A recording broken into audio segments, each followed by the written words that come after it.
Bapak Ibu sekalian, saya ingin berbagi pengalamannya bagaimana menghadapi perkara korupsi. Kita tahu belakangan ini perkara korupsi itu sudah dianggap sebagai extraordinary crime.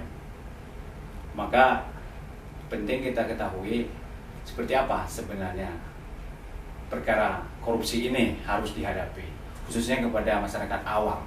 Nah, menurut Undang-Undang Nomor 31 Tahun 99 sebagaimana dirubah dengan Undang-Undang Nomor 20 Tahun 2001, bahwa prinsip dasar dari tindak pidana korupsi itu adalah adanya kerugian kepada perekonomian negara yang diakibatkan oleh seseorang yang telah menyalahgunakan jabatan, kedudukan atau statusnya sebagai penyelenggara negara. Ya, tindakan yang merugikan keuangan negara ini dianggap memperkaya diri sendiri, bisa juga memperkaya orang lain atau sebuah korporasi. Nah, penyelenggara negara itu sendiri adalah terdiri dari pejabat di jajaran eksekutif maupun di jajaran yudikatif, bahkan di tingkat legislatif. Jadi penyelenggara ini luas sekali. Tetapi dalam kasus-kasus suap misalnya belakangan ini bukan juga hanya kepada penyelenggara negara, tetapi kepada pihak swasta juga bisa dikenakan undang-undang tindak pidana korupsi ini.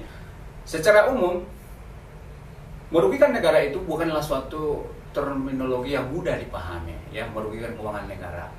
Ketika Anda diminta menjadi seorang saksi dalam perkara tindak pidana korupsi, Anda diminta untuk memberikan keterangan yang faktual sesuai dengan apa yang Anda saksikan, apa yang Anda dengar, atau apa yang Anda lakukan sendiri.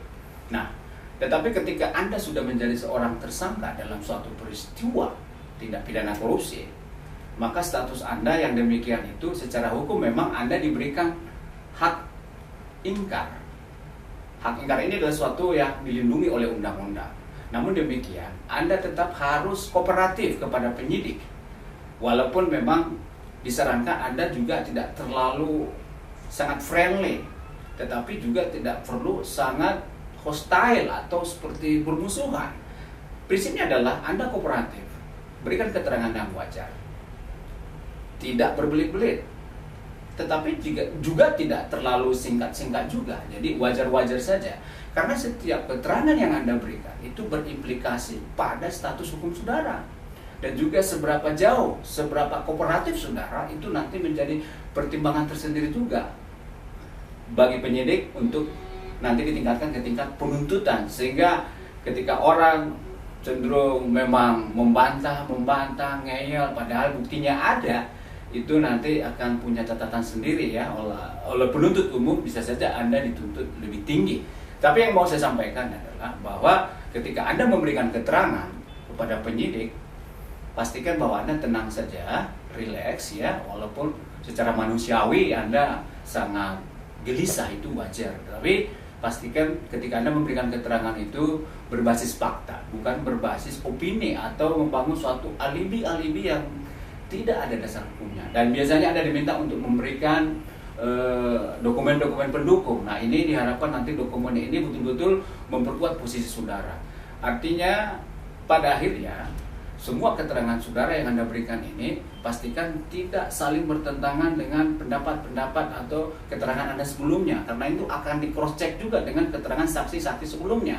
Oleh karena itu keterangan saudara ini nanti harus Anda baca sebelum Anda menandatangani berita acara ini.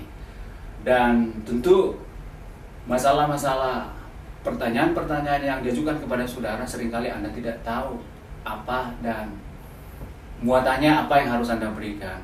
Nah, disinilah pentingnya Anda punya penasihat hukum. Oleh karena itu sebelum Anda diperiksa, boleh Anda berkonsultasi dengan penasihat hukum saudara. Bahkan ketika Anda selama pemeriksaan pun Anda berhak didampingi oleh penasihat hukum. Lebih jauh bagaimana menghadapi perkara tindak pidana ini, silakan Anda berkonsultasi dengan orang-orang yang memang bidangnya, dan silakan juga boleh Anda menghubungi kami. Itu yang bisa saya sampaikan, semoga bermanfaat. Terima kasih.